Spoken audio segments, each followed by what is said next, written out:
Facciamo una trasmissione sulle condizioni. Eccoci qua. Allora, voleva intervenire Franca Longo. Allora, volevo intervenire per un punto che mi ha molto colpito di Papa Francesco, cioè quando lui ha fatto riferimento alla cultura dello scarto. È un messaggio di una potenza molto forte, perché è innovativo e pone l'attenzione su tutte le persone, perché prima o poi siamo sempre marginali di qualcosa. In una società dove è molto forte il concetto dell'individualismo e si è molto raffreddata il concetto di comunità, il messaggio che cerca di portare, la mia interpretazione ovviamente, Papa Francesco, è proprio quello di rinsaldare un po' i ranghi attraverso quella forma di espressione più profonda dell'essere umano verso l'altro essere umano. E quindi è qui su questo filone che interpreto anche il concetto della cultura dello scarto che bisogna contrastare, perché dentro ci siamo tutti. Come però farlo? E questo è un problema enorme, perché non bastano le buone intenzioni, perché delle buone intenzioni, come si dice, ne sono pieni i fossi. Allora, noi abbiamo anche un altro problema, c'è questo qui di carattere sociologico e che è anche culturale, perché proprio ormai i bisogni sono quasi scomparsi, non ce ne sono più bisogni, perché proprio si deve parlare di competizione, si deve parlare di profitto, è scomparsa la parola etica, è scomparsa la parola onestà, è scomparsa il concetto di rispetto dell'altro. Cioè proprio la questione della sopraffazione è imperante e per questo ho trovato molto forte il messaggio di Papa Francesco, però come implementare un messaggio di questo tipo che è di carattere spirituale, che deve diventare dopo pratico, non si vedono gli strumenti e si associa questa debolezza di dare concretezza alle risposte alla debolezza della politica. Perché noi abbiamo una politica che è vergognosamente debole, perché non risponde più a nessuno, risponde solo a se stessa. Quindi, se io collego il messaggio del Papa affrontare e contrastare la cultura dello scarto a una politica che è molto debole, ma finora non è manco stata apparentemente è indipendente o dipendente a seconda delle convenienze, quindi noi abbiamo la persona, il cittadino o la cittadina, che è allo sbando, perché dalla politica non trova risposte, dalla religione trova dei messaggi che sono molto importanti, però dopo ma che poi non riesce dal lato pratico troviamo nero dappertutto. Allora, io lo dico come donna, se io ho delle figlie o dei figli, hanno difficoltà a trovare lavoro, hanno difficoltà a farsi una famiglia, hanno difficoltà ad avere figli. Stiamo assistendo a un esodo massiccio di giovani che depaupera il nostro tessuto sociale, stiamo spendendo un mare di soldi per portarli allo studio, all'università delle eccellenze e poi in una maniera proprio diretta vanno fuori. Quindi noi come affrontiamo questi tipi di problematiche? La politica non dà risposte. Ci vorrebbe un discorso di nuova struttura organizzativa del welfare che è completamente assente dall'Italia, ma qui voglio chiamare in campo la Chiesa in una maniera diretta, perché se la Chiesa mi viene a riproporre il modello familista dove la donna diventa ancora centrale come nell'Ottocento, noi non ci stiamo.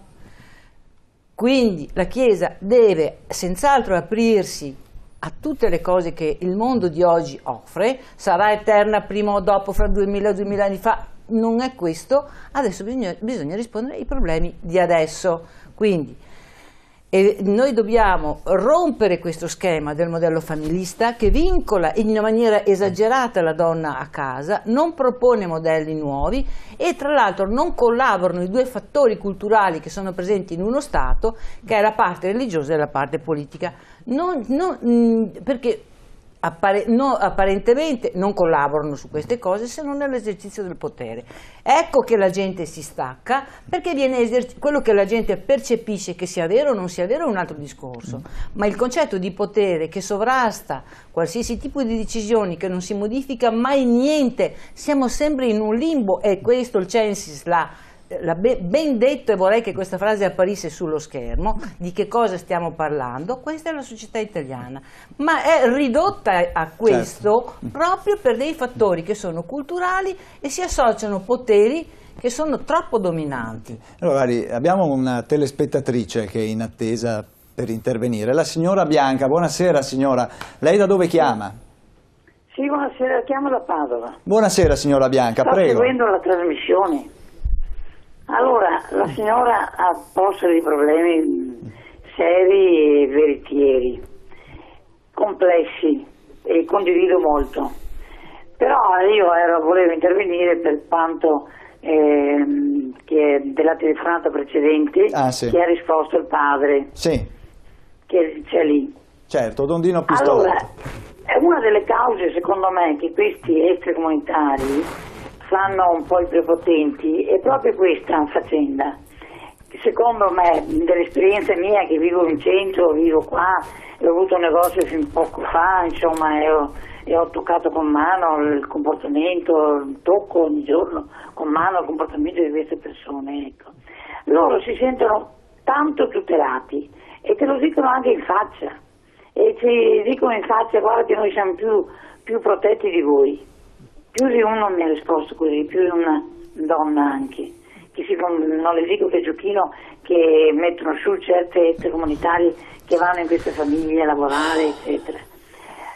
Secondo me anche la risposta che ha dato il padre prima, ha fatto una risposta, ha dato, credo proprio che sia questo il concetto, in generale girano intorno e non danno peso a questo comportamento come quello che ha risposto, che il nostro comportamento è quello di sputare, eccetera.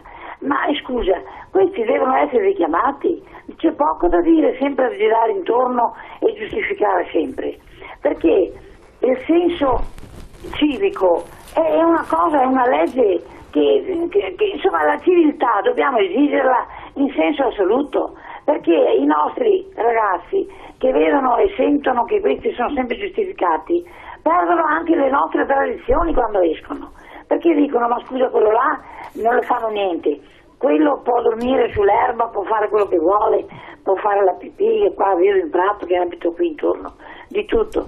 Io mi ricordo anche da ragazza, se pestavamo un attimo il tappeto venivamo richiamati, adesso gli extracomunitari possono fare tutto, e non è questo un buon esempio, perché anche i nostri giovani perdono quella cultura civica che abbiamo introdotto, che noi genitori gli abbiamo sempre trasmesso. Non so se avendo l'idea, perché vanno fuori e assorbono questo e vedono che questi sono sempre giustificati e sono sempre protetti. Certo. Insomma, le autorità devono agire anche su di loro, ma io non dico con la forza, ma magari con dei corsi, prima di metterli liberi in società, li mettono a dormire su questi ostelli, fargli un corso occupando ragazzi disoccupati, facendo persone che hanno bisogno di arrotondare col lavoro, fargli dei corsi di civiltà, di comportamento civico. Certo, comunque trovare una soluzione. Perché questi va a trasmettere che perdono anche i nostri. Certo, grazie signora Bianca, diamo voce anche a un altro telespettatore. Grazie dell'intervento signora Bianca. Abbiamo il signor Renato in attesa. Buonasera signor Renato, lei da dove chiama? Pronto? Il signor Renato? Buonasera. Buonasera. Sono di Padova. Prego. Vorrei fare questa domanda qui. Il Vangelo è una cosa di filosofia. Sì. Perché nel 1500 difatti Galileo ha detto che la Terra non è il centro ma è il Sole. Da quel che ne ho studiato io, e per quello che sono dato ateo, credo che il primo essere vivente sia stato il dinosauro. Ha capito padre? Quindi se è il caso che va sulla linea di Galileo, che credo che ci sia un'altra storia sull'essere del mondo, e senz'altro su lì non c'è. Studi padre, vedrai che la sua filosofia cade subito. Arrivederci. Grazie anche al signor Grazie anche al signor Renato. Allora c'è stata la prima signora, la signora Bianca, sostanzialmente ripercorreva un po' un tema che è stato affrontato molte volte nelle trasmissioni quando abbiamo parlato di immigrazione piuttosto che, e cioè di questo buonismo, no? Fanelli. Io non sono d'accordo con la signora. Allora, il buonismo è per tutti, non è solo per gli extracomunitari. Noi viviamo in un paese, allora io le dico quello che vivo come poliziotto da 25 anni a questa parte. Quando loro approdano nel nostro territorio, loro hanno proprio la sensazione di essere arrivati nel paese della cuccagna, perché il nostro sistema giudiziario rispetto ai loro luoghi di provenienza è completamente diverso. Loro non... lì nei loro paesi chi ruba ha delle pene severissime. In alcuni paesi anche di estrazione islamica ci sono punizioni e mutilazioni corporee. In altri contesti, addirittura in altre parti del mondo, un furto, in particolar modo anche di quelli di origini socialiste, che era una cosa inconcepibile, si arrivava anche a 25 anni di reclusione. Ora, arrivare in un paese come l'Italia ed essere, per esempio, colti in flagranza di reato per le prime volte, no? E hai il beneficio della condizionale, e hai la sospensione della pena, tornano fuori subito. E hai dopo lo svuotacarceri, e dopo hai addirittura adesso le nuove riforme state fatte alla procedura penale, che determinati tipi di reati considerati di tenuità, fatti tenui, non comportano nemmeno la perseguibilità penale. Questo è il paese della cuccagna per loro. Il gratuito patrocinio, il diritto alla difesa, quant'altro. Ovviamente in paesi dove hanno subito una repressione arrivano in un paese di diritto garantista, è ovvio che trovano la porta spianata. Io mi ricorderò. Allora cosa si fa? Cosa si risponde alla signora Bianca? Il più grande, un aneddoto, me lo ricorderò sempre quando feci il mio primo arresto in termini di un borsaiolo. Era un cittadino magrebino, venne arrestato in fragranza di reato appena da poco approdato, sto parlando nel lontano 1989. Lo portammo, all'epoca c'era il pretore, lo portammo direttamente di fronte al giudice, si fece il processo, si convalidò l'arresto, gli diede la pena. Non vorrei mica pensare che ci deve essere un diritto penale verso i magrebini e diverso da quello assolutamente verso gli italiani. Non alludevo a questo, signore. Non alludevo a questo, forse lei è partito da un presupposto sbagliato. Io sto dicendo che le persone che non hanno un certo grado di educazione civica o che provengono da situazioni di repressione più feroce di quella nostra, si ritrovano di fronte a un sistema di punibilità che per loro è risibile. È come l'acqua e il sapone. Quindi non crea nessun tipo di deterrente. Come possiamo cambiare? La signora Bianca chiedeva cosa possiamo fare. Concludo solo l'aneddoto che ho vissuto io. Quando poi il pretore emise la sentenza, a sentenza emessa dispose anche l'immediata liberazione perché godeva dei benefici della condizionale. Quindi quando l'ho portato sulla porta, il magrebino non aveva inteso che era libero, aspettava che noi lo traducessimo dal nostro ufficio al carcere, e a spiegargli 10 minuti che lui se ne poteva andare. Non ci credeva. Colto con le mani in fragranza, aver rubato il portafoglio a una signora anziana all'interno della stazione centrale, non ci credeva. Ora, questo può anche essere una questione che non ha un aspetto di deterrenza. Non entra più un principio inibitorio, no? Di paura a delinquere. Non c'è più. Gli italiani l'avrebbero? Anche gli italiani, per la stessa cosa, sa?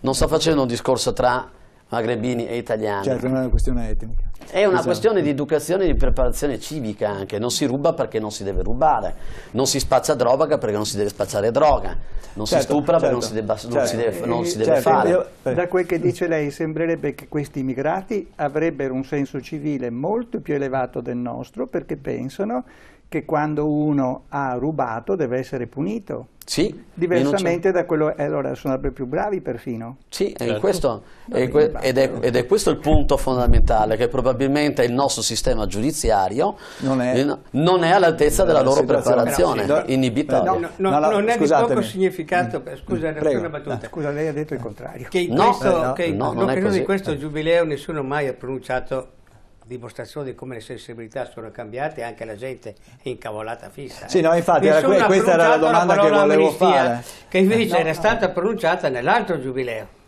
C'era stato un discorso del Papa al Parlamento, che mi ricordo perfettamente. certo, Questa volta, proprio perché c'è una sensibilità popolare molto acquisita. Certo, lo sentiamo come appunto diceva anche dai Fanelli. toni delle telefonate. La parola amnistia, nessuno, per fortuna, nessuno l'ha nemmeno pronunciata, proprio perché le sensibilità sono mutate e quindi anche molti ambienti della Chiesa sono ben guardati. Certo, no, infatti la mia domanda era questa: in questo giubileo della misericordia, com'è che coniughiamo e che riusciamo misericordia sì, ma amnistia no.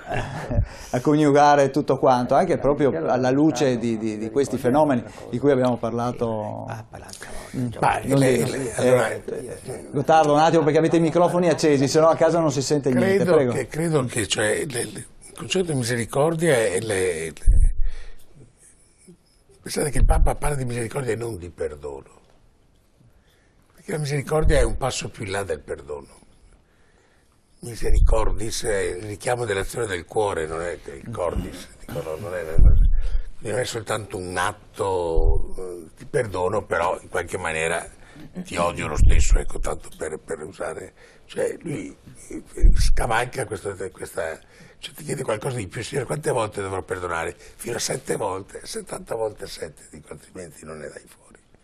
Cioè la logica è oltre, e mi rendo conto di ciò che lui dice, perché se noi leggiamo i testi del Papa, dico, l'Evangelii Gaudium in modo particolare, che poi sono dei tomi, non sono neanche poi libretti, e dall'altra parte Laudato Si, ma come nell'indizione dell'anno della misericordia, i primi che lui chiama, che rimette sempre come paradigma, che riporta sempre come elemento di fede, sono i poveri, no?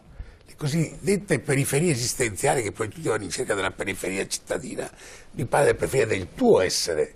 Allora, ci sta dicendo, dico, cerca la tua povertà, qual è la tua parte di scarto, che cosa è che tu scarti dell'altro, no?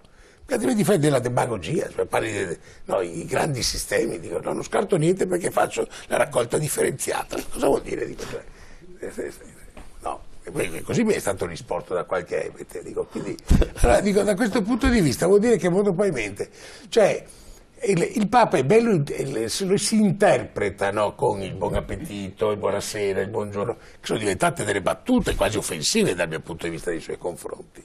Perché è molto meglio banalizzarlo, no? Che non prendere la situazione e portarla nella sua essenzialità, no?